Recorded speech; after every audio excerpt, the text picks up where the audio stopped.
You ever been on a project that looked perfect on paper? I mean, brilliant plan, all the resources you could ask for, but then somehow it just stalls? Well, today we're going to dive into how to get those projects moving again. And here's a hint, the secret isn't a better plan, it's all about better leadership. It really is the million-dollar question, isn't it?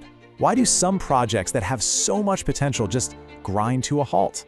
We love to blame the usual suspects, the budget, the timeline, the tech.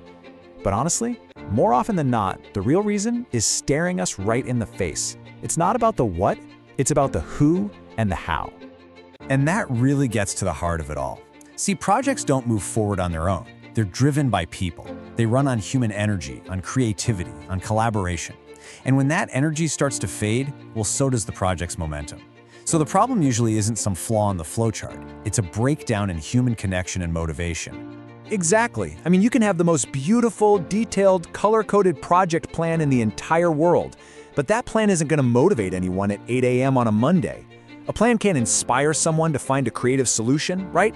That's the real work of a leader. The skills that actually push a project over the finish line are all about communication and influence.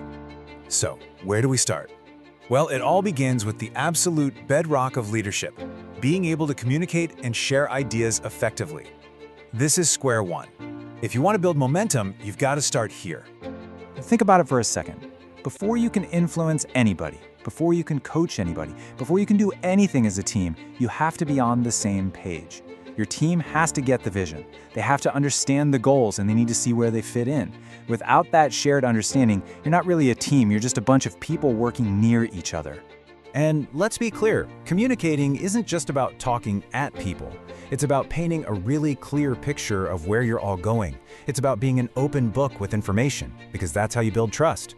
And maybe most importantly, it's about creating a space where people feel safe to talk back, to ask questions, to share their own thoughts. It has to be a two-way street. Okay, so you've laid that foundation.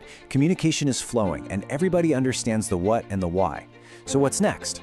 Well, now you've got to get them to actively jump in, to lean in and really contribute. And that's where influence comes into play. I absolutely love this because it just nails the core of modern leadership. See, influence isn't about pulling rank and using your job title to make people do things. That's just authority, and frankly, it doesn't work for long. Real influence is collaborative. It's an invitation. It's about making your team feel like they are co-creators, not just cogs in a machine. And making that happen is actually pretty simple. First, you share the idea clearly. That's your communication foundation. Then, you actively ask for input. Literally ask, what do you think? How could we make this even better? And then, and this is the absolute key, you actually act on what they give you. When someone suggests a new approach and you say, you know what, that's a great point, let's explore that. You've just turned them into a true partner. When people see their ideas matter, they get invested, they participate. All right, so you've got this team that's communicating well, they're participating. The last piece of this puzzle is making them even better for the long haul. This is where great leaders shift from being managers to being developers of talent. And they do that through coaching and mentoring. Now let's get specific about these terms, because they're not the same thing. Coaching is very tactical. Think of it like performance tuning for a specific skill. It's all about helping someone improve at a task they need to do right now for this project to succeed.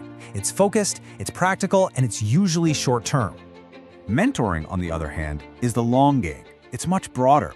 It's less about the current task and more about that person's entire career journey. This is all about the relationship, guiding their growth and their potential over years. You're not just improving a skill, you're building a future leader. So to put it really simply, coaching tackles performance on specific tasks right now. Mentoring is about developing the whole person for the long run. A fantastic leader knows exactly when to put on their coaching hat to fix an immediate problem, and when to switch to their mentoring hat to invest in someone's future. So we've covered a ton of ground here, right? From just talking clearly all the way to long-term development. Let's pull all these threads together now and see how they create a clear roadmap for any leader who wants to get their projects moving. You can see how this whole thing just builds on itself. You can't really influence a team that doesn't understand what you're saying, so you have to start with communication. Once you have that foundation, you can use influence to get everyone engaged. And once you have an engaged team, you can lift them even higher with coaching and mentoring. It's a cycle of success.